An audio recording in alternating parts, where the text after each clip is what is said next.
Hey guys, Naif here. Great news today. One of our clients received approval on their E-2 extension of status. They previously had the E-2 that we did for them. They sought an extension in the United States. No request for evidence, no questions asked. 6 days later, we got an approval.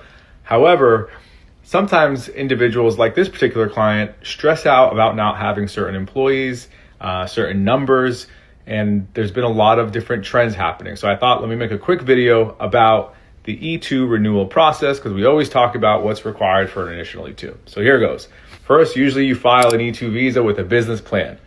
Try to stick to that business plan to the best of your ability. USCIS is going to want to know what you've been doing for the last 2 years or since you first entered on that E-2 status. Number two, you don't need full-time employees, right? If you can't afford them or the business is struggling, try to staff your company with some part-time employees. Something is better than nothing, especially if you're trying, because what you don't want to do is go seek an extension or a renewal and your business has become marginal. Because remember, to qualify, it must not be a marginal business. Number three, no surprises, please. Please don't contact me and tell me you've moved locations and entered a new business. That can be a material change, and USCIS can then state that you are now out of status because you did not notify them of the material change.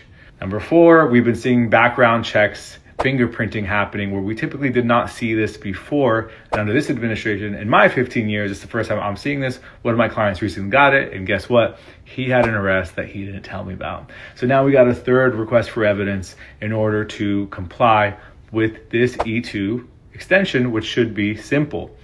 So finally, don't wait for the last minute. Go speak to your attorney ahead of time. Mubarak, we try to tell our clients to start working a couple of months, if not more, before their status is going to expire so that we can file that extension easily and with confidence and with no stress. If you have any questions about the E-2 visa, renewal, or any other immigration process, let me know.